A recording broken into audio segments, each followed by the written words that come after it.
So good evening, नमस्कार, खैर मकदम, स्वागत, अभिनंदन। यौम आज़ादी के आज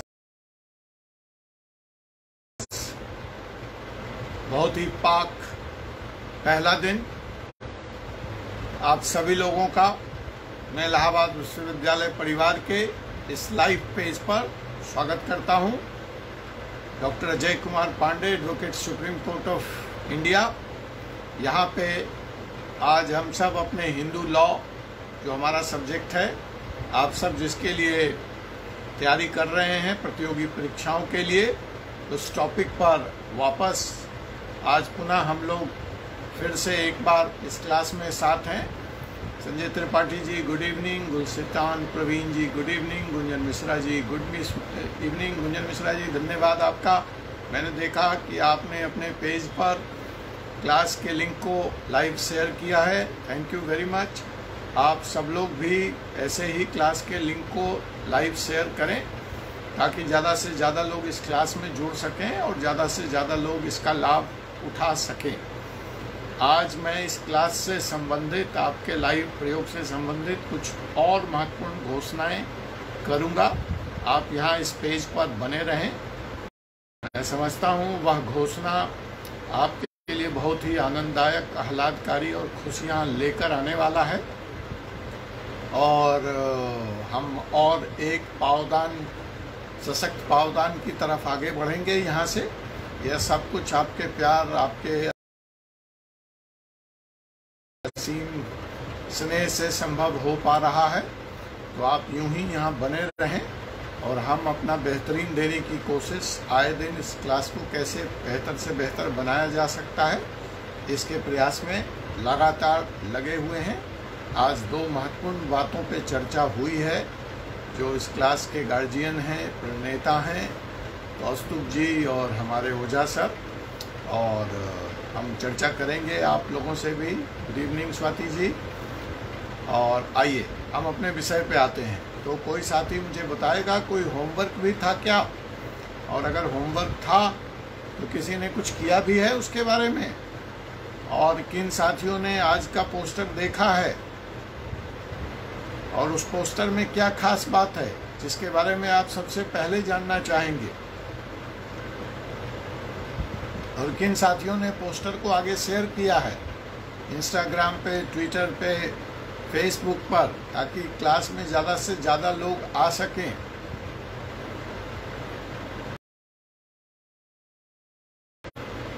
हाँ, तो जमशेद रजा जी आपने पोस्टर देखा है। हाँ स्वाति गुप्ता जी बहुत अच्छी बात है, आपको याद है और आप साथियों को भी याद दिला रही हैं। तो होमवर्क क्या था ये बताइए और उस पर क्या काम हुआ है यह बताइए। संजय त्रिपाठी जी जानना चाहते हैं कि इस हिंदू लॉ में आखिर ऐसा क्या है, योगी वर्सेस केजरीवाल। तो आपको लगता है यह पोस्टर मात्र आपको अट्रैक्ट करने के लिए, आकर्षक बनाने के लिए दिया गया है, या इस विषय में, हिंदू लॉ में योगी वर्सेस केजरीवाल, मतलब दो सरकारें आमने सामने हैं, इस विवादास्पद कानून पर हम लोग लफ्ज़ जिहाद की बात कर रहे हैं, हिंदू लॉ की बात कर रहे हैं। हमारा टॉपिक था या है जहां से हम चालू हुए थे। कोई टॉपिक को न भूले। इस पढ़ाई को देखो, मैं हिंदू लॉ पढ़ा, अपने आप में ना एक तो गूढ़ विषय है और ड्राई है। आप लोग इसके पहले हिंदू लॉ पढ़े होंगे तो एक तो गूढ़ है और बड़ा ड्राई है, इसमें कुछ मज़ा आने वाली बात नहीं है। तो सवाल हमारे सामने, जब मुझे हिंदू लॉ का ये विषय दिया गया या पर्चा दिया गया, तो मेरे सामने एक चैलेंज था कि मैं इसको कैसे इंटरेस्टिंग बनाऊं ताकि आपको सारी बातें मजाक मजाक में याद हो जाए, और न सिर्फ एग्ज़ाम के लिए बल्कि प्रैक्टिस के भी आपको बहुत ही अच्छे टिप्स मिल जाए। मैं बताता हूँ, हिंदू लॉ अगर किसी वकील ने मास्टर कर लिया, इतना काम है, इतना काम है, मतलब लिटिगेशन तो छोड़ दो, इसके अलावा कोर्ट से बाहर इतना काम है कि आप पैसे छापते छापते थक जाओगे, पैसे कम नहीं पड़ेंगे, लेकिन सब्जेक्ट पे आपकी पकड़ होगी तब। तो मेरे लिए एक चैलेंज था कि मैं इसको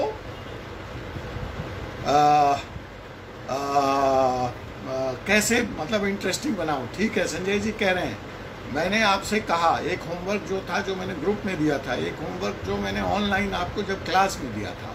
चलिए, एक आपको याद है कि टीना डोवी जो आईएएस टॉपर रही हैं और उनके हस्बैंड वो भी आईएएस थे, इन दोनों ने प्रेम विवाह किया था। और स्वाभाविक है कि टीना डोवी हिंदू हैं और उनके हस्बैंड कश्मीर से हैं, मुस्लिम हैं, और इन दोनों ने विवाह किया था और विवाह इनका लंबे समय तक नहीं चला और अंततः जयपुर की एक अदालत में इन लोगों ने डाइवोर्स ले लिया। तो हमने इससे संबंधित कुछ होमवर्क आपको, कुछ क्वेश्चंस आपको ग्रुप में दिए थे। कहने का मतलब ये था कि ये टीना डोवी और इस घटना की याद दिलाकर मैं वापस आपको वहीं लाना चाहता था कि the impact of religious conversion on marriage and divorce, that is the topic, that is the question we are discussing. याद है आप सबको? उसी का एक हिस्सा पढ़ते पढ़ते, आगे बढ़ते बढ़ते हम स्पेशल मैरिज एक्ट की तरफ आए। Special marriage act which is meant for marriage between two interfaith couples, दो विभिन्न धर्म को मानने वाले व्यक्ति के बीच में जिस कानून के तहत शादी हो सकती है उसका नाम है स्पेशल मैरिज एक्ट, जिसमें धर्म परिवर्तन करने की जरूरत नहीं है एक दूसरे की।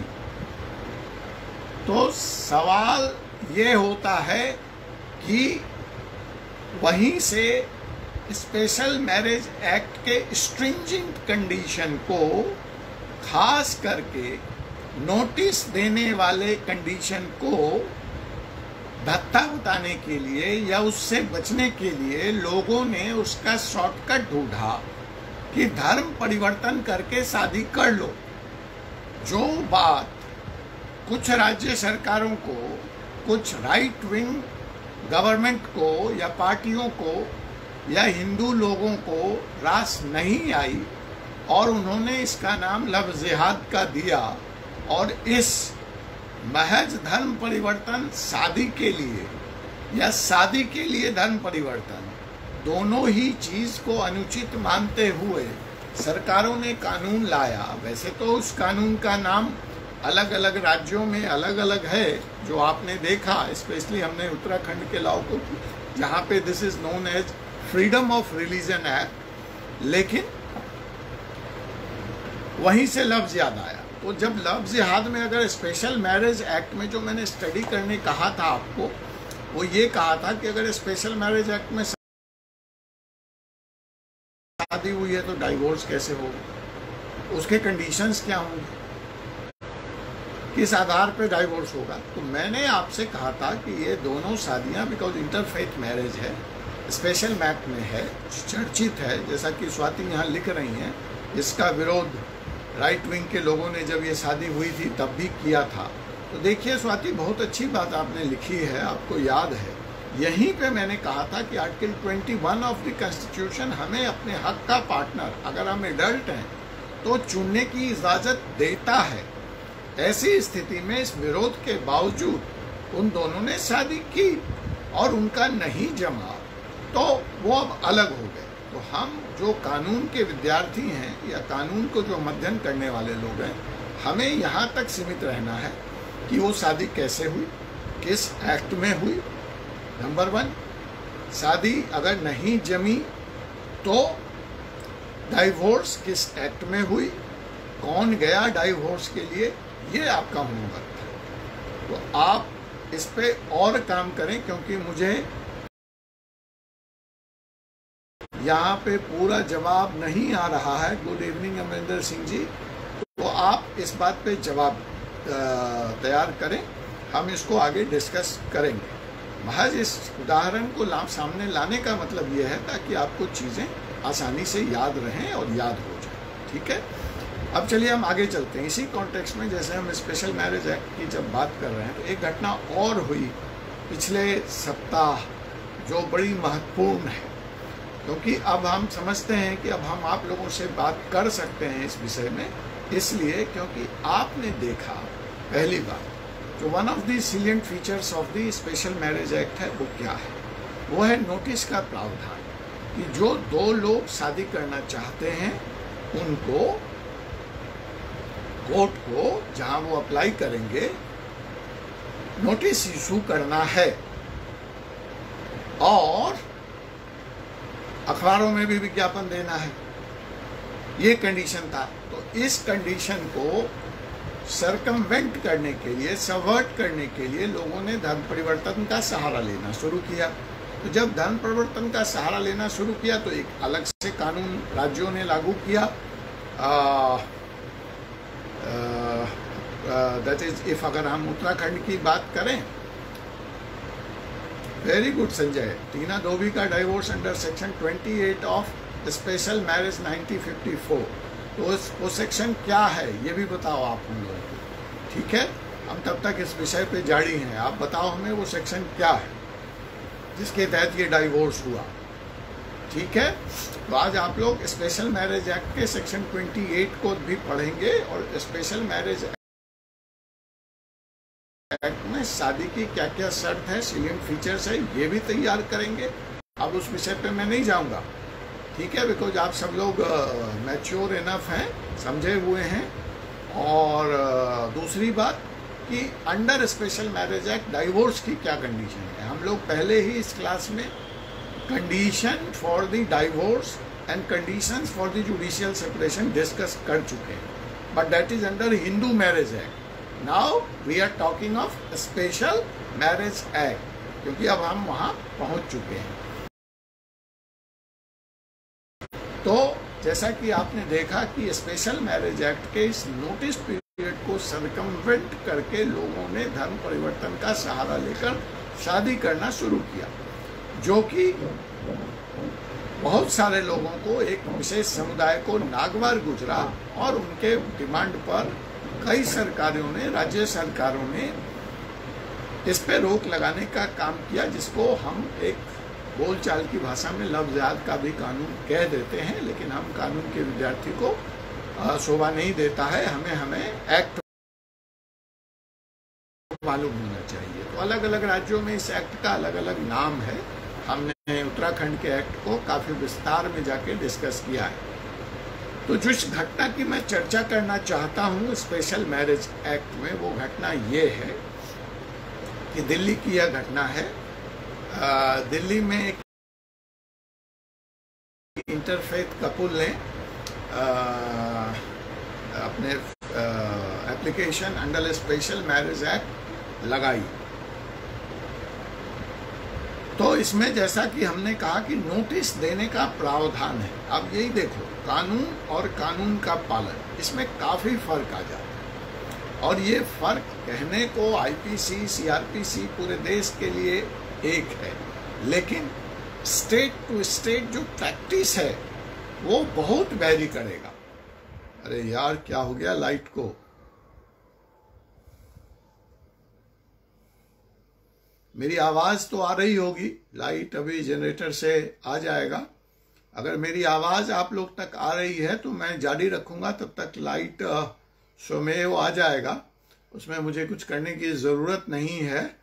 वीडियो आपका गायब होगा। तो अगर मेरी आवाज आप लोगों तक पहुंच रही है तो आप मुझे कोई यहाँ पे ओके दें, तो मैं अपनी बात एटलीस्ट कम से कम जारी रखूं आप लोगों के साथ। ठीक है, आवाज आ रही है? ठीक है, थैंक यू संजय जी। तो जब लाइट आ जाएगी तो आपको वीडियो भी मिलने लगेगा।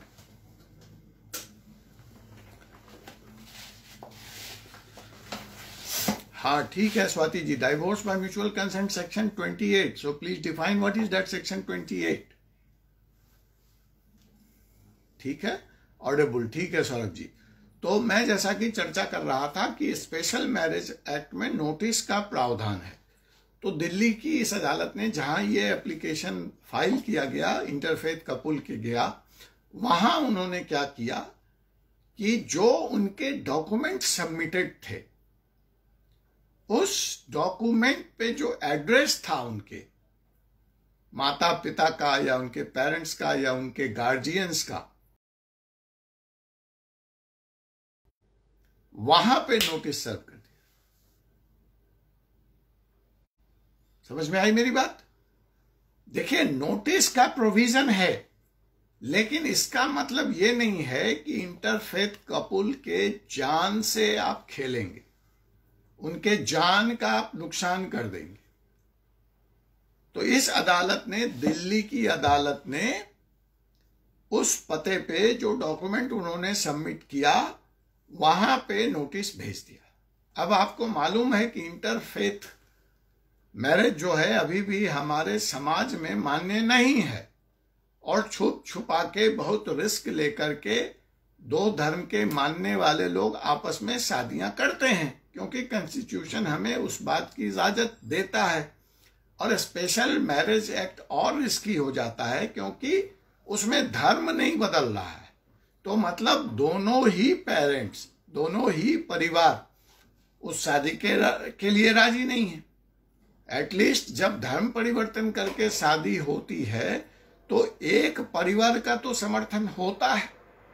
यहां तो गंगा जी उल्टी बह रही हैं कि वो दोनों जो नव दंपत्ति हैं, दोनों तरफ से दुश्मनी और खतरों से खेल रहे होते हैं। तो ऐसी स्थिति में दिल्ली की इस अदालत ने उस पते पे नोटिस कर दिया। आप अगर प्रैक्टिसिंग एडवोकेट हैं या आपके पास इस तरह का केस आता है जहां आपको स्पेशल मैरिज एक्ट के तहत शादी करानी है एज एन एडवोकेट, तो आप ध्यान रखें, एक्ट नोटिस की बात करता है, एक्ट उनके पेरेंट्स को नोटिस किए जाने की बात नहीं करता। सो नोटिस का जो प्रोविजन है दैट इज सफिशिएंट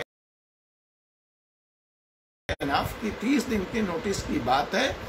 ऐसे फैमिली कोर्ट के बाहर या एसडीएम कोर्ट के बाहर जहां जिसका भी जुडिक्शन है, ऐसे नव दंपतियों के नाम टांग दिए जाते हैं। अगर आप अदालत गए होंगे तो जाके देखिएगा, तो वहां पे ये नाम टंगे होते हैं कि फला एंड फला, वल्द फला एंड फला निवासी।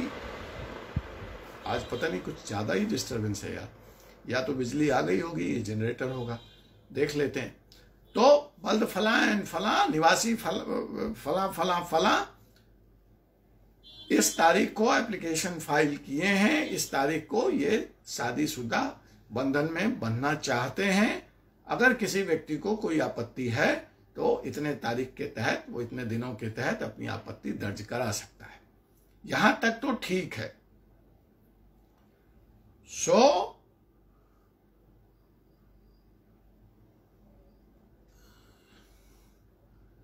हाँ ठीक है, ये this is the point I wanted to be highlighted by both the parties together. So basically this is a consent, जहां म्यूचुअल डाइवोर्स, सेक्शन 28 जो है स्पेशल मैरिज एक्ट का, म्यूचुअल डाइवोर्स की बात करता है।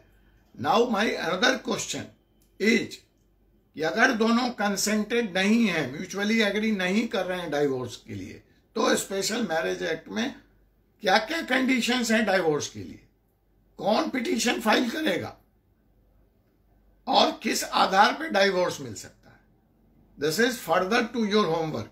ठीक है, यहां तक का जवाब बहुत सही। संजय त्रिपाठी, स्वाति और शायद गुंजन मिश्रा ने ये जवाब दिया था। अगर मैं किसी का नाम भूल रहा हूं तो उनको भी मेरी तरफ से धन्यवाद है कि आपने इस पे काम किया। तो अब इसको आगे बढ़ाइए। और तो जो मैं बात कह रहा था, तो जब इस कोर्ट ने, दिल्ली की इस कोर्ट ने ऐसी गलती की तो उससे उनके जान को रिस्क पहुंचा, और दिल्ली हाई कोर्ट ने बहुत ही स्ट्रिक्ट नोटिस लिया इसका, and reprimanded them, asked them, the district court, कि why not action should be taken against them for putting the life of the interfaith couple in the danger. So ये आप ध्यान रखिए कि notice is required, but that doesn't mean कि आप उनके parents के घर पे चिट्ठी डाल देंगे। फिर तो जिससे बचने के लिए ये एक्ट बनाया गया है, उस एक्ट के इंटेंशन के खिलाफ कोर्ट काम कर रही है। ठीक है, मैंने इस केस की चर्चा एक तो तात्कालिक परिस्थितियों के कारण की, और जो दूसरी महत्वपूर्ण बात है कि वो मैं इस केस की चर्चा इसलिए कर रहा हूं कि जब हम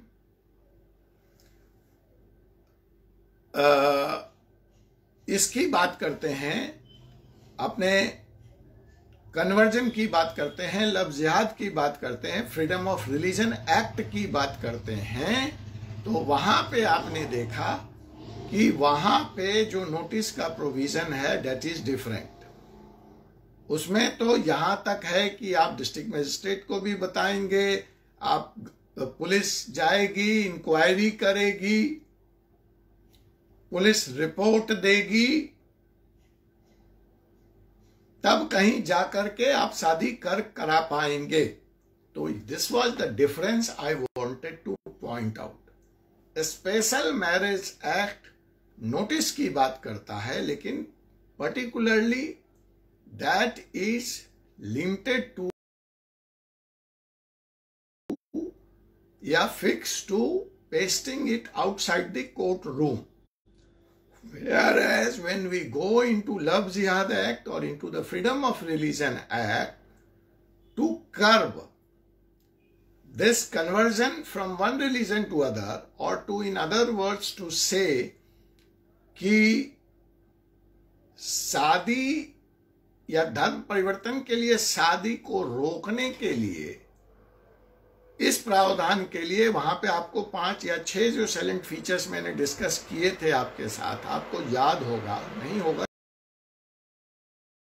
तो फिर से लेक्चर को देख लीजिएगा, रिवाइज कर लीजिएगा कि वहां पे ये नोटिस कैसे सर्व होगी, उसकी वकालत बहुत ही अलग ढंग से की गई, जिसमें यहां तक शामिल है ये police verification report, where the police person has to go to the house, given address, has to go to that priest, that मौलवी साहब, जहाँ ये धर्म परिवर्तन हुई है, उस मौलवी साहब के भी सर्टिफिकेट और गवाही लगनी है।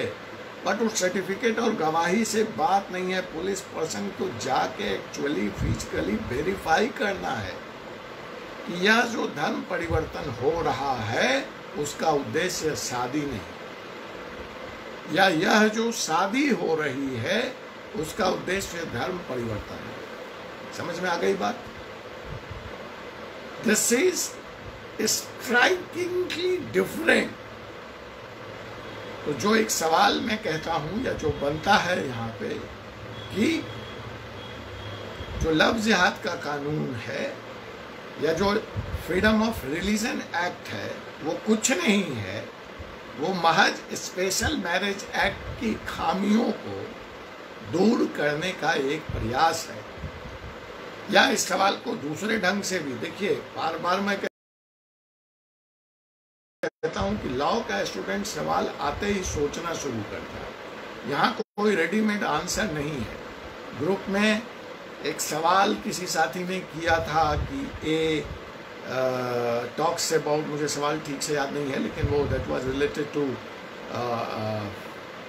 एवेटिंग द क्राइम, कि जिसमें वो कुछ योजना बनाते हैं लेकिन वो काम होता नहीं है, और तो फिर तो वो अपराध हुआ नहीं, तो ए दोषी है क्या। तो मैंने वो पूरा उसका जवाब आपको 3 अलग अलग कंडीशंस, कि अगर वो सरकारी कर्मचारी है तब क्या होगा, और वो एक सामान्य व्यक्ति है, सिविलियन है, तब क्या होगा, ऐसे 3 सिचुएशंस को लेके आपको एक्सप्लेन करके काफ़ी लंबा चौड़ा जवाब मैंने आपको दिया था। तो मेरा कहने का मतलब ये है, या मेरा जो तात्पर्य है यहाँ पे, कि लॉ का जो विद्यार्थी है वह सवाल आते ही सोचता है।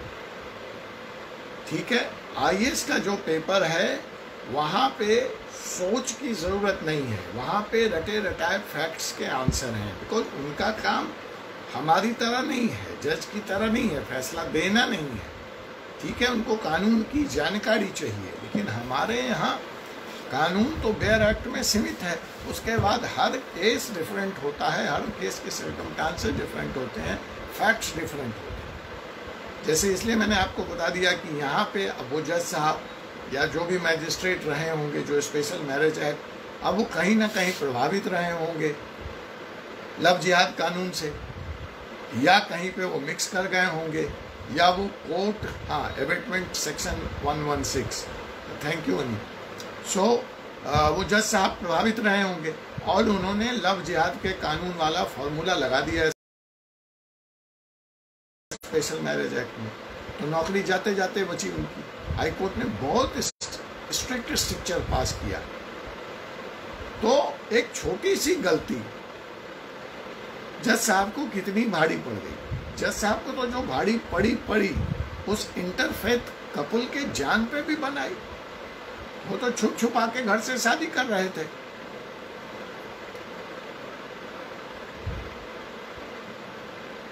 तो मेरा जो कहने का मतलब है कि जैसे ही आपके पास सवाल आएगा तो हम रटे रटाए जवाब लेके नहीं जा सकते प्रतियोगी परीक्षाओं में या प्रैक्टिस में। हमारे लिए तो हर नया सवाल है, हर नया जवाब है, हर नया सर्कमस्टांसेस है। तो मैं जो यहाँ पे बात कर रहा था कि जैसे इस सवाल को घुमा के पूछ दिया गया या इस सवाल को ऐसे भी घुमा के पूछ दिया गया कि भाई लव जिहाद कुछ नहीं है, कॉन्स्टिट्यूशन की हत्या है, आर्टिकल 21 की हत्या है, बताएं कैसे, कमेंट करें, एक्सप्लेन, डिस्कस, कुछ भी है।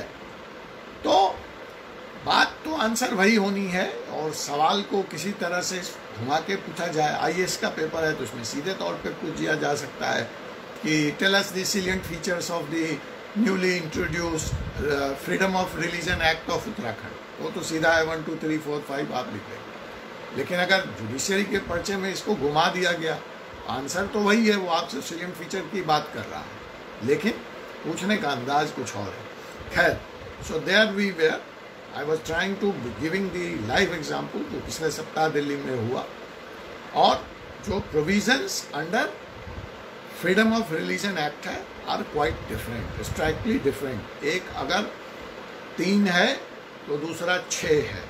एक अगर इस पार खड़ा है, नॉर्थ पोल है, तो दूसरा एकदम साउथ पोल है। मैंने बता ही दिया लव जिहाद आया ही क्यों, ठीक है। इसीलिए मैंने पहले चर्चा करने से पहले उन परिस्थितियों की चर्चा की, उन कारणों की चर्चा की जिसके कारण लव जिहाद कानून की आपको ज़रूरत पड़ी। तो नाउ आई फील, मुझे ऐसा लगता है कि सैद्धांतिक तौर पे आपका मानस, आपको एकदम क्लियरिटी हो गई। What is special marriage act, why love jihad, what is love jihad, what is plus and minus. Am I okay? तो एकदम क्लियरिटी है, कहीं कोई कंफ्यूजन नहीं है आप लोगों को। और आप मुझे इजाज़त दें तो मैं इस विषय को आगे बढ़ाऊं। मुझे अभी तक किसी ने नहीं बताया है कि आज का पोस्टर में ऐसी कौन सी सबसे इंटरेस्टिंग बात लगी जिसके बारे में आप जानना चाहते हैं। मैं वहीं से शुरू करूंगा। अगर नहीं बताओगे अच्छा है, मत बताओ, मैं भी नहीं बताऊंगा, ठीक है। फिर तो मैं अपना सब्जेक्ट पढ़ाऊंगा। कौस्तुभ तो ऐसे भी मुझे कहते हैं सब्जेक्ट ही पढ़ाओ सर, वैसे भी कौस्तुभ में सब्जेक्ट ही पढ़ा रहा होता हूँ, सिर्फ मैं इंटरेस्टिंग करता हूँ। आप लोगों को नहीं जानना है पोस्टर की उन बातों के बारे में तो मुझे कोई प्रॉब्लम नहीं, ठीक है। चलिए हम आगे चलते हैं। मैं समझ गया आप लोगों को नहीं जानना है। अच्छा, जमशेद जी कह रहे हैं यस सर, मुझे नहीं जानना है, ठीक है, अच्छी बात है। मेरे बहुत अच्छे दोस्त हो यार जमशेद, तुम मुझे मेहनत से बचा देते हो, क्योंकि उसके बारे में मैं बताऊं तो लॉ की किताबों में तो है नहीं, वो क्या कहते हैं, वो बेयर एक्ट में तो है नहीं। मुझे तो अलग से उसको डिफाइन करने के लिए, बताने के लिए आना पड़ेगा, ठीक है। सो चलिए, तो आप लोगों का कोई इंटरेस्ट ही नहीं है तो हम आगे बढ़ते हैं। अगर बीच में भी इंटरेस्ट पैदा हो जाए तो बता देना हमको। तो हमने Uttarakhand freedom of religion act, उसके साइलेंट फीचर्स पे पिछली क्लास, स्वाति जी जानना चाहती हैं कि इस कानून में अरे सब बहुत इंटेलिजेंट बच्चे बैठे हैं, कोई नहीं छोड़ेगा। अच्छा, तो इसमें योगी और केजरीवाल के बीच में क्या जंग छिड़ी है, ठीक है। और संजय जी जानना चाहते हैं कि साहब इसको कैसे तोड़ा जा सकता है। तो देखो, तोड़ने वाली बात के लिए तो चाय पे बुलाओगे तो बताऊंगा, क्योंकि वो जजेस का काम नहीं है, वो हम वकीलों का काम है कि अब कानून बन गया है तो हमारे पास एक केस आ गया है जिसमें हमें शादी करानी है। स्पेशल मैरिज एक्ट का तोड़ सरकार ने खोजा, तो अब हमारे पास ना स्पेशल मैरिज एक्ट का प्रोविज़न है और लव जिहाद हमें शादी करने नहीं दे रहा है। लेकिन हमें तो फीस चाहिए, और हमें फीस चाहिए तो कानून सम्मत चाहिए, कानून का भी पालन हो जाए और शादी भी हो जाए और हमें हमारी फीस भी मिल जाए। ये है वकालत। समझ में आई बात? वकालत किताबों में नहीं है,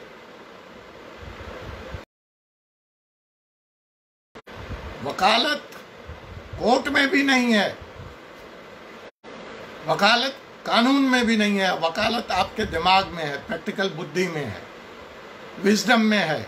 जितना अनुभव होगा जीवन का, खूब क्रिमिनल उपन्यास पढ़ो, खूब अपराध की कहानियां, रिपोर्टिंग, न्यूज़पेपर्स पढ़ो, एग्जाम में भी मदद करेगा और प्रैक्टिस में भी मदद करेगा। तो अब हमारे पास एक केस आया, interfaith marriage. Special marriage act में हम करा नहीं सकते, 30 दिन का टाइम नहीं है। एक को सऊदी जाना है, एक को अपने घर जाना है। लव जिहाद में पुलिस वाला घर जाएगा, शादी ऐसे नहीं होगी। तो आपके पास, कौस्तुभ जी के पास जाएंगे इलाहाबाद में, कहेंगे भाई मैं तो नहीं करा सकता। धर्मेंद्र पाल जी बोल देंगे मैं भी नहीं करा सकता, कानून तो ये है। तो वहाँ कोई दूसरे एडवोकेट साहब होंगे, वो कहेंगे कि अरे यार इसका तोड़ मैं ढूंढता हूँ। तो जो तोड़ ढूंढेगा, तोड़ का मतलब मेरा गैर कानूनी नहीं है। देखिए, ये एक इथिकल बहस हो सकती है, तो फिर वो हमारा विषय नहीं है, मैं उसमें अभी नहीं जाऊंगा। मैं वकील हूं, मेरा काम जजमेंट देना नहीं है, ये बात मेरी याद रखना मोटे तौर पर। मेरा काम वकालत करना है, मेरा काम लिटिगेशन है, जजमेंट काम जज साहब का है। इसलिए मैं जजमेंट नहीं पास करने जा रहा हूं कि इस व्यक्ति ने हत्या की या इस व्यक्ति ने हत्या नहीं की। मेरे पास जो केस आया है, मैं उसको पूरी ईमानदारी और शिद्दत से लड़ूंगा। ये मूल मंत्र याद रखना प्रैक्टिस का। मूल मंत्र यहाँ ये है कि मुझे कानून सम्मत काम कराना है। मैं स्पेशल मैरिज एक्ट में भी नहीं जा सकता और फ्रीडम ऑफ रिलीजन एक्ट मुझे शादी कराने की इजाज़त देता नहीं है उसके प्रोविजन के पास। बट मेरी की फीस मुझे तभी मिलेगी जब मैं ये शादी करा पाऊंगा। तो आइए देखते हैं हाउ टू डिफाई लव जिहाद लॉ, जिसको कहते हैं तुम अगर, वो एक कहावत है ना हिंदी में कि तुम ज़्यादा चालाक हो तो मैं उससे कम नहीं हूँ। तो कानून जैसे ही बनता है, कानून के जो लूफ होल्स हैं, जो स्मार्ट लोग हैं, जो स्मार्ट प्लेयर्स हैं, वो उसका लूफ होल्स भी उसी वक्त ढूंढ लेते हैं। तो इसलिए ये कानून और कानून, हम जैसे प्रैक्टिशनर के बीच में एक मैच चलता रहता है कि तुम डाल तो मैं पात। तुम जितने लूप होल्स बंद करोगे और इसी बात की फीस मिलती है। ठीक है, मैं इसमें अभी मौलिक बहस में, इथिकल बहस में नहीं पढ़ना चाह रहा। हाँ ठीक है, बहुत बढ़िया कहा, थैंक यू। तू डाल तो मैं पात सौरभ वर्मा जी। तो वो देखते हैं ये पात क्या है, हम कैसे लव जिहाद कानून को भत्ता बता सकते हैं और क्यों इस कानून में केजरीवाल और योगी आदित्यनाथ आमने सामने हैं। बिल्कुल मैं विषय पे हूँ, मैं विषय से बिल्कुल अलग नहीं हूँ। आप ये ध्यान रखना, मैं पॉलिटिकल बात नहीं कर रहा हूँ। ठीक है, मैं ये सारे उदाहरण आपको समाज से दे रहा हूँ ताकि आपको सैद्धांतिक चीज से क्लियर हो जाए और आपको याद करने में सुविधा हो। That's all is my intention. Okay, तो हम लोगों ने पिछले क्लास में उत्तराखंड के साइलेंट फीचर्स की बात कर ली थी। आपके ये जो दोनों सवाल हैं, इसका उत्तर मेरे इसी एकेडमिक बहस में, ऐसी सैद्धांतिक बहस में मिल जाएगा। मुझे अलग से इसका जवाब देने की जरूरत नहीं है। आप बस ध्यान से क्लास में बने रहें। और आप अब समझ रहे हैं कि लाइव क्लास अटेंड करने का फायदा क्या है। ये जुड़ाव, ये एफिनिटी, ये जो टच है, वो आपको वीडियो में नहीं मिल सकता, क्योंकि मेरा क्लास एकेडमिक होते हुए भी एकेडमिक नहीं है। मैं तो धारा प्रवाह, जहाँ से जो चीज़ आती है आपको पढ़ाता हूँ।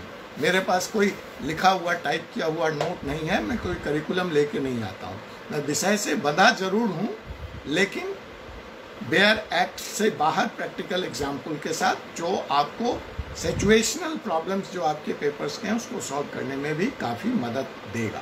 तो आइए, हमने यहाँ तक देख लिया था कि उत्तराखंड तक के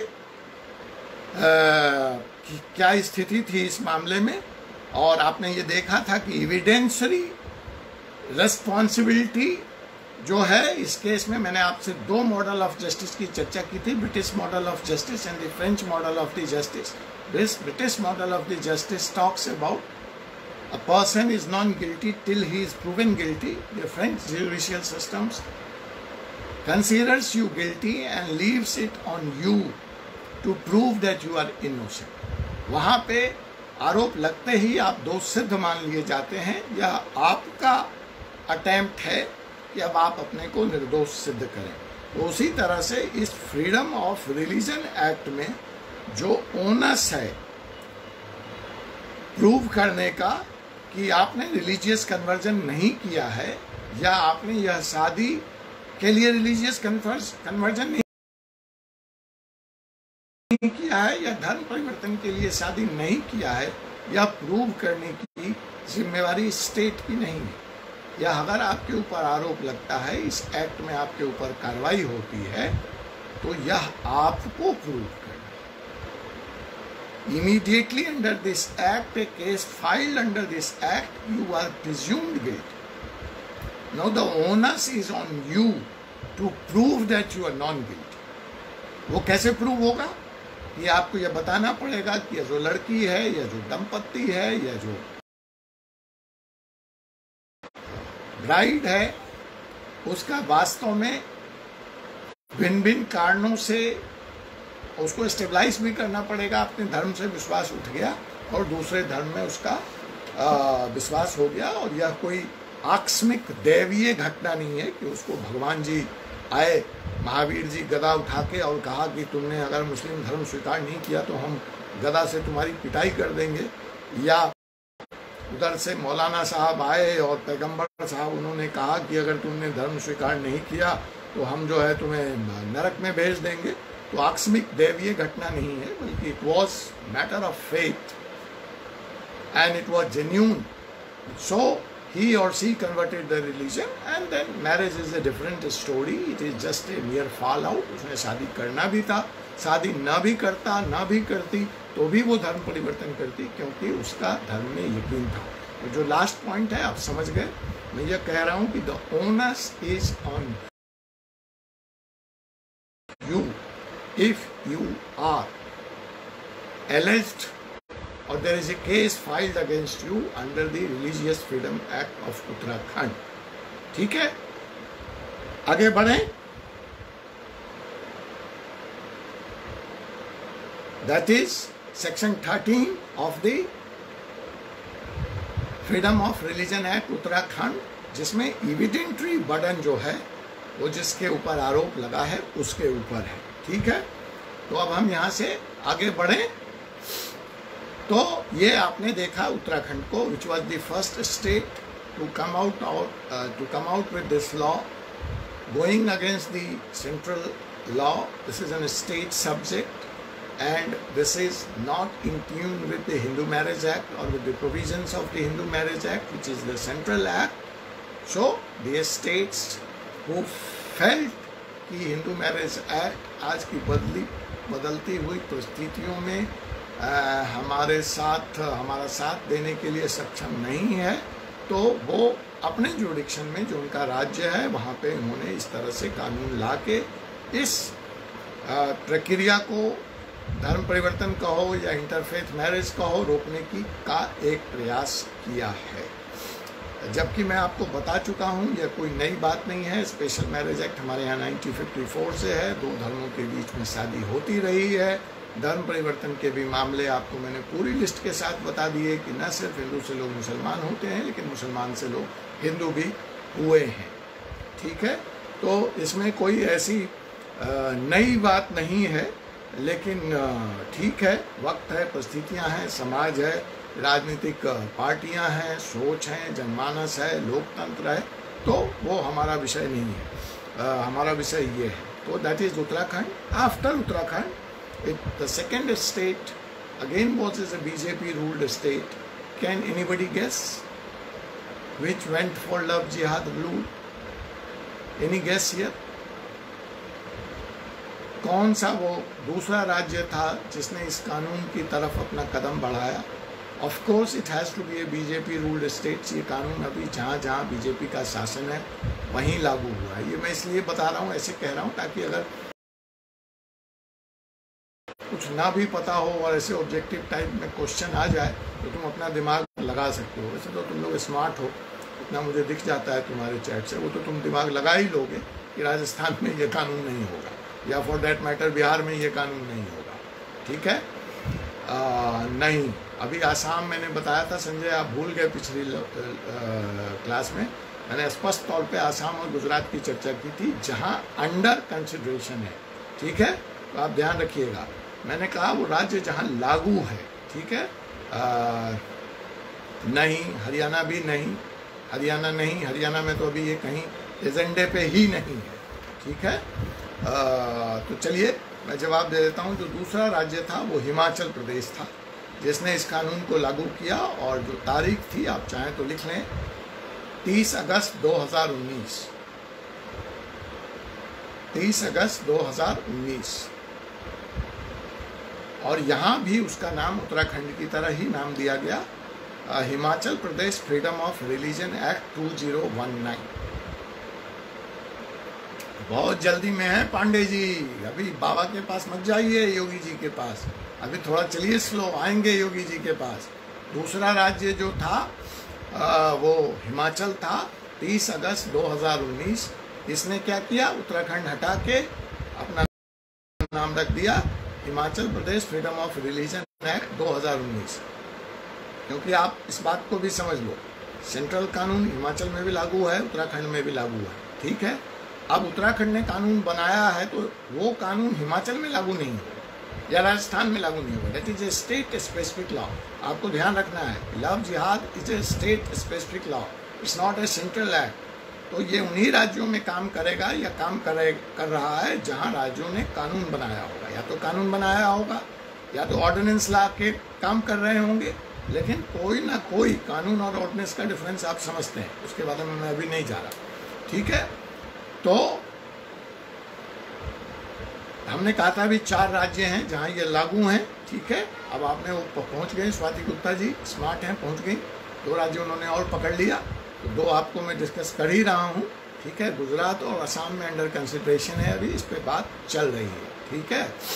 तो हम आगे बढ़ते हैं कि जो हिमाचल ने 30 अगस्त 2019 को इस कानून को अपने यहाँ लागू किया, और ये कानून वहाँ 18 दिसंबर 2020 से मतलब केम इनटू फोर्स, ठीक है। जो बिल पास किया हिमाचल प्रदेश की लेजिस्लेटिव असेंबली ने, वो 30 अगस्त 2019 को किया था, लेकिन कानून जब जिस दिन से लागू हुई वो था दिसंबर 18, 2020।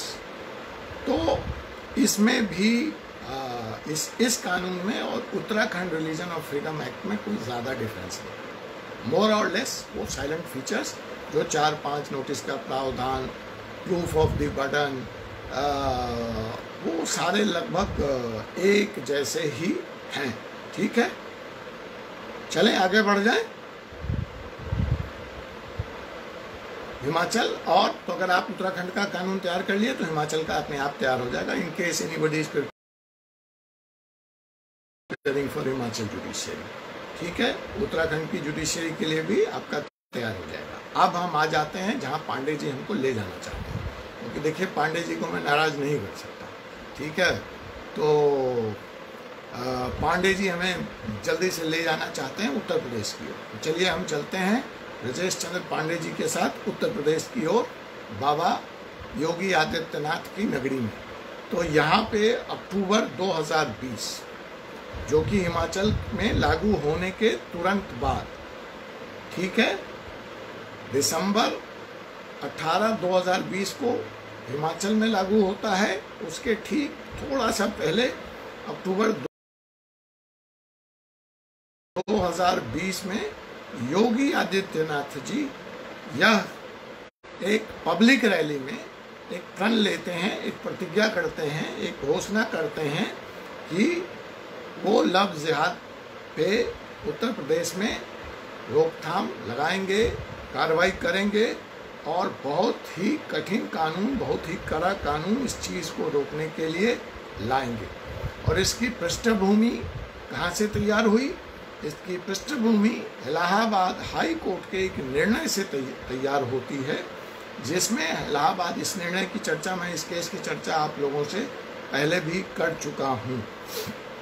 वो निर्णय ये था जहाँ पे हाई कोर्ट ये कहता है कि धर्म परिवर्तन के लिए शादी की इजाज़त नहीं दी जाती। दी जा सकती। तो इसी हाई कोर्ट के फैसले को आधार बनाकर योगी आदित्यनाथ जी, लेकिन जरा इसमें इंटरेस्टिंग बात यह है कि हाई कोर्ट के इस फैसले को उत्तर प्रदेश सरकार आधार बनाती है लव जिहाद का कानून लाने के लिए। मैं उस केस की चर्चा पहले भी कर चुका हूँ, फिर कर दूंगा, आप टेंशन मत लो। लेकिन जो बात समझनी है उस बात को ध्यान से समझो। आधार क्या बना, कारण क्या बना? हाई कोर्ट का निर्णय। हाई कोर्ट का निर्णय क्या आया? एक ऐसे शादी में कि शादी के लिए धन परिवर्तन की इजाजत नहीं दी जा सकती। आप अचानक से उठे और आपको कोई लड़का पसंद आ गया तो आपने धन परिवर्तन कर लिया, इसकी इजाजत नहीं दी जा सकती। और हाई कोर्ट ने यह फैसला देते वक्त कहा कि ये घटनाएं लगातार समाज में बढ़ रही हैं और इस पर रोक लगाया जाना जरूरी है। हमारे योगी आदित्यनाथ जी ने इस फैसले को आधार बनाया क्योंकि वो एक पब्लिक रैली में घोषणा कर चुके थे कि हमें ऐसा एक कानून लाना है। इधर आप देख ही रहे हैं कि उत्तराखंड और हिमाचल में ये कानून लागू हो चुका है। तो यहाँ पे एक समझने की बात ये है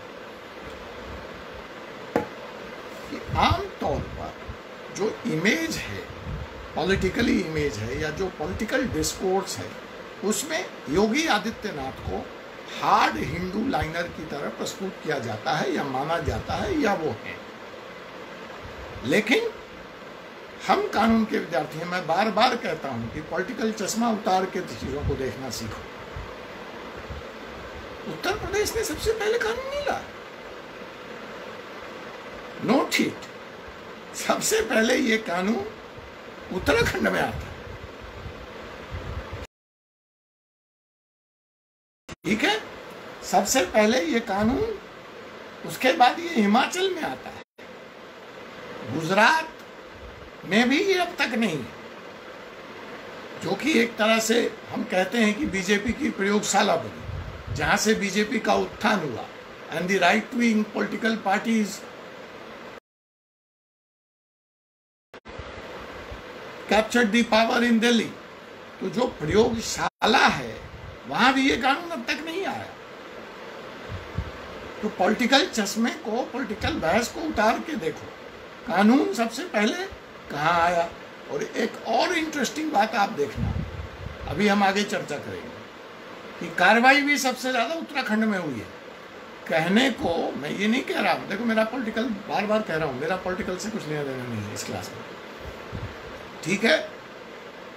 बदनामी का जो सिरमौर है वो अगर देखा जाए तो योगी जी पे है कि वो एंटी मुस्लिम हैं, वो हिंदूवादी हैं, वो ये सारा कुछ करते हैं, कट्टर हैं, वगैरह वगैरह। लेकिन ट्रैक रिकॉर्ड, फैक्ट्स कुछ और ही बयां करता है। ये अलग बात है कि सरकारें दोनों जगह भाजपा की हैं, लेकिन कभी उत्तराखंड के मुख्यमंत्री का नाम हार्ड लाइनर हिंदूवादी की तरह नहीं लिया गया या नहीं लिया जाता है। वहाँ पे मोदी के बाद अगर किसी की चर्चा होगी या मोदी से पहले चर्चा होगी या ओवैसी भी हैदराबाद में बैठे बात करेंगे तो सीधे योगी की। खैर वो हमारा विषय नहीं है, मैं तो आपको ये सारी चर्चा इसलिए कर दे रहा हूँ कि आपको याद रहे कि UP is not the first state, ठीक है। The first state to implement this is Uttarakhand. उसका पड़ोसी होते हुए भी यूपी दूसरा राज्य नहीं है, यूपी तीसरा राज्य है जहां लव जिहाद का कानून आया। वो भी कब?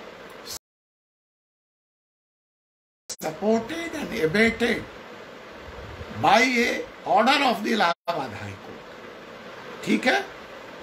अब जो इंटरेस्टिंग बात यह है कि इलाहाबाद हाई कोर्ट के फैसले को आधार बनाकर ये उत्तर प्रदेश में कानून आता है, और इस कानून आने के बाद एक ऐसे ही केस में इलाहाबाद हाई कोर्ट अपना फैसला उल्टा कर दिया। अब मैंने कहा था ना कि इंटरेस्टिंग बात ये है कानून, अब पढ़ लो प्यार है, रट लो। यही मैं कहता हूं कि कानून कुछ नहीं है except the last interpretation of the law. अंत में क्या हुआ? आज अगर हम उत्तर प्रदेश में लव जिहाद की बात करेंगे तो हम रिसेंट की बात करेंगे, जिसमें इलाहाबाद हाई कोर्ट ने अपने ही फैसले को उलट दिया। So we will discuss that. आप चाहते हैं कि उस पर चर्चा हो, हम बात करेंगे। तो अभी आइए हम उत्तर प्रदेश में इस कानून को पहले देखते हैं कि इलाहाबाद हाई कोर्ट के इस फैसले को आधार बनाकर उत्तर प्रदेश सरकार ने यह तय किया कि वह भी कन्वर्जन को रोकने के लिए कदम उठाएगी और शादी के सहारे या शादी के इन द बैकड्रॉप के सहारे जो धर्म परिवर्तन का काम उत्तर प्रदेश में हो रहा है उस पर रोक लगाएगी।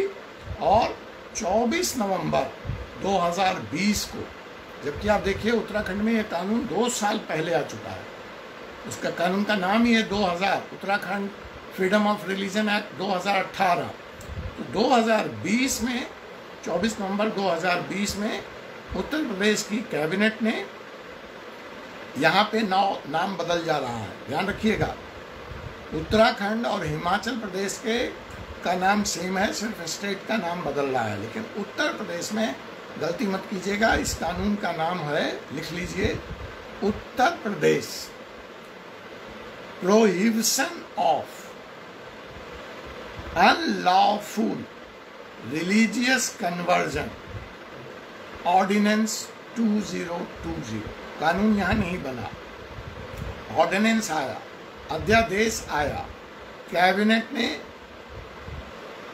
सर्वसम्मति से एक अध्यादेश पारित किया। बीजेपी सरकार मेजॉरिटी में है, इसलिए आसानी से ये अध्यादेश ले आई, लेकिन इसका नाम यहाँ पे फ्रीडम ऑफ रिलीजन एक्ट नहीं रखा गया। स्पष्ट तौर पे इस कानून को कहा गया Uttar Pradesh prohibition of unlawful religious conversion, मतलब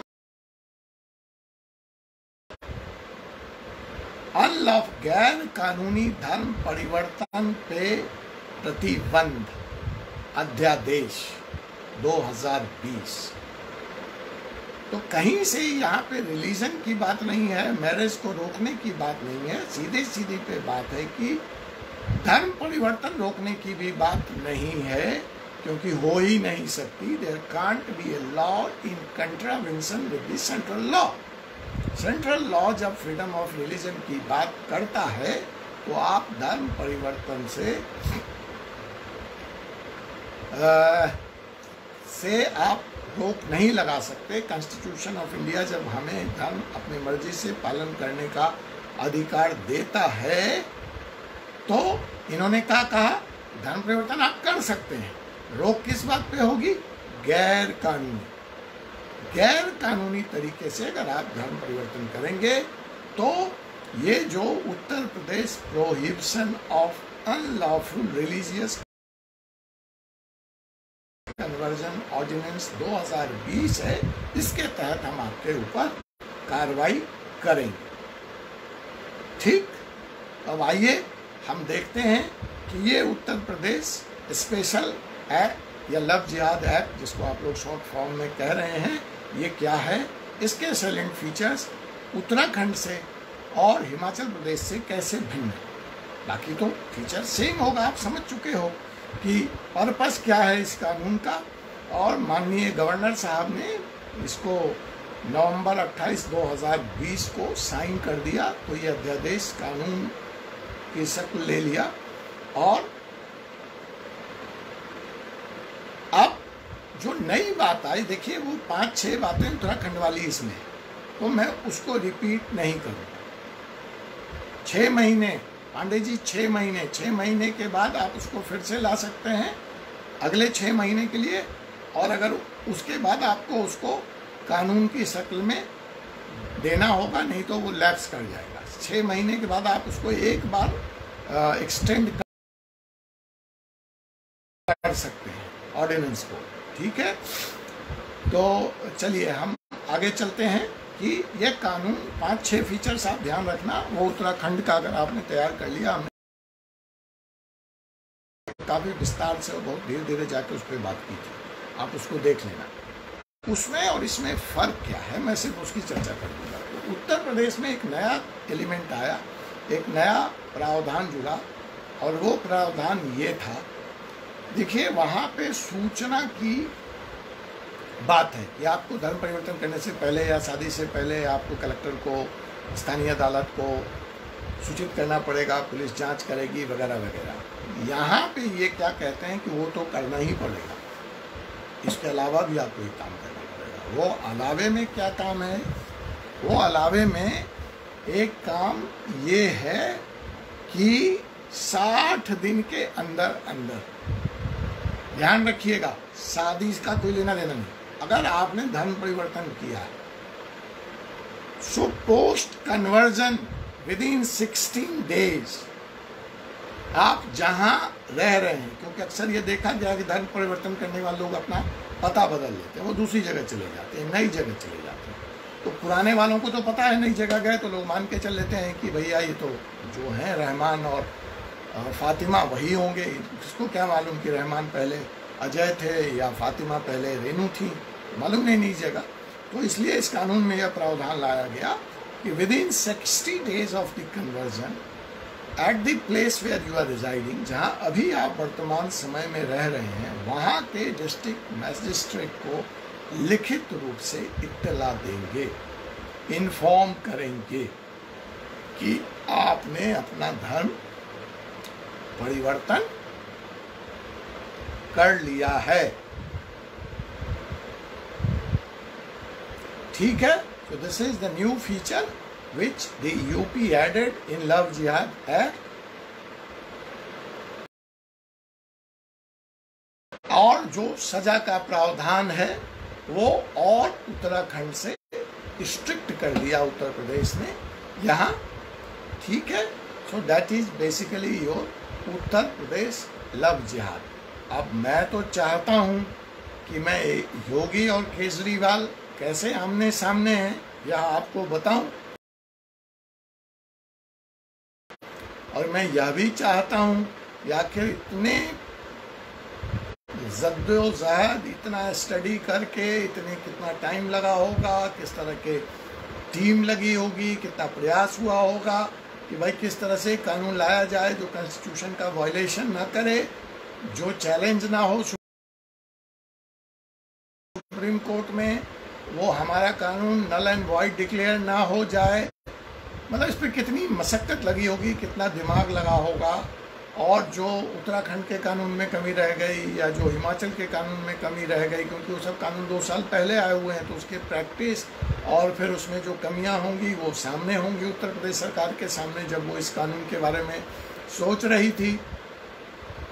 जी, इंडिविजुअल को करना होगा जिसने धर्म परिवर्तन किया है स्वाति जी, तो उन सारी चीज़ों को भी इन्होंने पृष्ठभूमि में लिया होगा, उसको भी कर्व करने का प्रयास किया होगा। उसके बाद उत्तर प्रदेश सरकार ने यह कानून लाया होगा, जल्दी जल्दी में लाया गया, इसलिए इस पर कोई विधानसभा में वो पारित नहीं हुआ, बहस नहीं हुई, सीधे ऑर्डिनेंस ला दिया अपना योगी जी ने, क्योंकि वो भाषण दे आए थे। इलाहाबाद हाई कोर्ट का एक ऑर्डर था, फैसला था, उसको आधार बनाया और एक खट से अपना ऑर्डिनेंस ले आए। बहुमत की सरकार है, गवर्नर साहब ने साइन किया, खट से लव जिहाद उत्तर प्रदेश में लागू हो गया।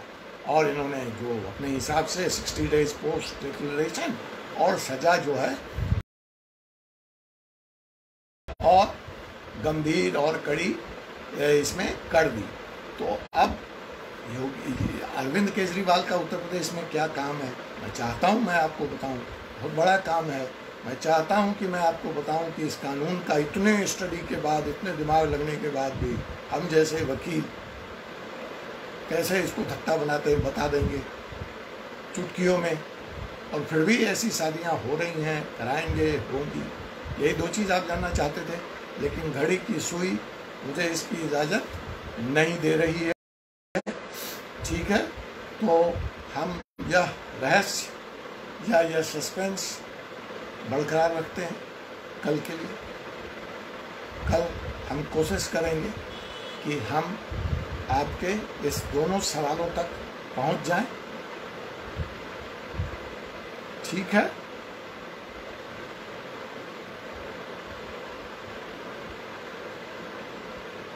कुछ तो बोलो। Thank you Divyanshi ji. Class कैसा लगा? आप लोग अपना फीडबैक ज़रूर दें। हाँ, तो उससे हमें आपको और अच्छे ढंग से। हाँ, 2 महत्वपूर्ण घोषणा मैंने आज विजन ओझा सर से यह बात की है कि हम इस क्लास को क्या और बेहतर टेक्निक के माध्यम से और इंटरैक्टिव बना सकते हैं। हम सब जैसे एक ऐसे क्लासरूम में बैठे होते हैं, जैसे टीचर और टीचर का चेहरा आप देखते हो तो आप यहाँ देख रहे हैं, लेकिन मैं आपको नहीं देख पाता। आप सवाल बोल के मुझसे नहीं पूछ पाते हैं, चैट करते हैं, लिखते हैं, टाइप करते हैं, नोट नहीं ले पाते हैं आप। मैं कई बार मैं भी नोट दे नहीं पाता, मैं टाइप नहीं कर पाता यहाँ फ़ोन पे, पता नहीं लैपटॉप से तो मेरे होता ही नहीं है। तो मैंने आज सर से चर्चा की कि इस तरह की तकनीकी मौजूद है जहाँ पे मैं नोट शेयर कर सकूँ, मैं लिख सकूँ, मैं टाइप कर सकूँ, आप बोल के सवाल पूछ सकें, हम आपस में डिस्कशन भी कर सकें, ठीक है। तो उसके लिए मैंने आज सर से चर्चा की है। सर ने आज अपनी टीम से बात करने का मुझसे वादा किया है। तो देखिए अगले सप्ताह तक शायद हम नई तकनीकी के माध्यम से और बेहतर तरीके से आपसे मुखातिब हों। फेसबुक लाइव यथावत जारी रहेगा, वो तो रहेगा ही, उसमें कोई चेंज नहीं होगा। यूट्यूब पे जो वीडियो लोड होते हैं वो लोड होते रहेंगे। हाँ, मैं अपनी क्लास में एक काम करूँगा, मैं जो बच्चे यहाँ लाइव आएंगे अगली बार से मैं कौस्तुभ जी से या आप में से एक किसी को ये जिम्मेवारी दूंगा कि उनका नाम और अटेंडेंस मुझे लिख के दो, ग्रुप में भेजो। मैं उनको अलग से कुछ विशेष सामग्री दूंगा जो कि यूट्यूब पे मौजूद नहीं होगा, जो कि रिकॉर्डेड सेशन में मौजूद नहीं होगा, ठीक है।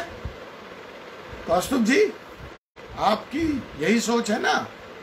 सर की भी यही सोच थी, तो मैंने उसका तोड़ निकाला। मेरा काम, मैं वकील हूँ, तोड़ निकालना है, तो मैंने तोड़ निकाला। आज के बाद जो लाइव क्लास में नहीं होगा और जो यूट्यूब पे जाएगा उसमें एक गैप होगा। तो जो बच्चे यहाँ आएंगे उनको पुरस्कार स्वरूप कुछ एक्स्ट्रा सामग्री दी जाएगी जो बहुत एक्सक्लूसिव होगी, आपको कहीं नहीं मिलेगी, ये मेरा दावा है, ठीक है। ये फैसला आप सब लोग सहमत हैं इस फैसले से? क्योंकि आप लोगों का कोई कसूर है क्या कि आप लाइव क्लास में आते हैं और वो कंपनी बाग में घूमते रहते हैं या लल्ला चुंगी पे चाय पीते रहते हैं, बंद मक्खन खाते हैं, और आप यहाँ पे हमारे साथ लगे रहते हैं। तो अब जो बंद मक्खन खाएगा उसको कुछ चीज़ नहीं मिलेगा। तुम खाओ वहाँ बंद आमलेट और बंद मक्खन और घूमो लल्ला चुंगी पे और लक्ष्मी चौराहे पे, सब ऐसे ही है। अब मुझे नहीं पता यार, बहुत दिन से आया नहीं, बहुत मन करता है आऊँ, आप लोगों से मिलूँ, बनाऊँगा कार्यक्रम, ठीक है। तो ये दूसरी बात हो गई। और एक और योजना है, मैं उससे बात करूँगा कौस्तुभ से और सर से भी। मैं यह कोशिश करूँगा कि आपके इस क्लास में कुछ जो सर्विंग जजेज हैं यहाँ दिल्ली हाई कोर्ट में, दिल्ली सुप्रीम कोर्ट में, उनको बुलाऊँ, चाहे इस क्लास में 5-10 मिनट के लिए बुलाऊँ, उनसे कुछ टिप दिलवाऊँ, या अलग से उनका एक सेशन रख दूँ 10-15 मिनट का, आधे घंटे। तो मेरी आज 2 सिटिंग जज दिल्ली हाई कोर्ट से बात हुई है और वो इसके लिए तैयार हैं। तो अब जो है मैं आपकी जो टीम है उसके साथ ये चर्चा करके इस प्रयोग से भी अगर हमें कोई मदद मिलती है, आपको ये मोटिवेशन है, वो तो सर्विंग जजेज हैं बेचारे, वो आपको क्या बता पाएंगे इसके बारे में, तो ये उनका फील्ड नहीं है, but just to motivate you, you know, आपको आपका उत्साह वर्धन के लिए कुछ टिप्स हो सकता है, कुछ कानून, कुछ कोई ऐसी बात वो आपको कह जाए जिससे आपको फ़ायदा हो प्रैक्टिस के नज़र से या जुडिशरी एग्ज़ाम के प्रिपरेशन के नज़र से। तो यह भी एक आइडिया आज मेरे दिमाग में आया है। यह सब आपके प्यार से या आपके विश्वास से, आपके क्लास में इंटरेस्ट लेने से संभव है। और यह मेरा वादा है कि अगर तुम 1 कदम चलोगे तो हमारी टीम 10 कदम चलेगी। कोशिश तो ये होनी चाहिए कि आग उधर लगनी चाहिए, आग इधर नहीं लगनी चाहिए। हमने अपना जीवन जी लिया है, हमें जहाँ पहुँचना था, जो करना था, हम कर चुके हैं। ज़रूरत आपकी है, आप देश के पैसे। वादा तो ये होना चाहिए कि सर अगर आपकी टीम 1 कदम चलेगी तो हमारी टीम 10 कदम चलेगी। लेकिन अभी भी मैं युवा हूँ, आप सबसे तो उम्र में बहुत बड़ा हूँ, लेकिन ये वादा है मेरा कि मैं आपसे 2 कदम आगे ही चलूँगा, 1 कदम पीछे नहीं रहूँगा या आपके बराबर नहीं रहूँगा। तो आप भी वादा करो अपने आप से कि आप हमारे इस मुहिम के साथ शिद्दत से, मेहनत से चलोगे। एक मैच हमारे और तुम्हारे बीच जारी रहनी चाहिए। सर से और लेना है और मुझे लगे कि मुझे अपने बच्चों को, अपने साथियों को और देना है, मैं कितना सशक्त बना दूँ, मैं कितना महत्वपूर्ण बना दूँ। ठीक है, तो इन्हीं वादों के साथ आपसे कल इसी वक्त, इसी क्लास में, इसी पेज पर पुनः मुखातिब होऊंगा। धन्यवाद। Good night. Thank you.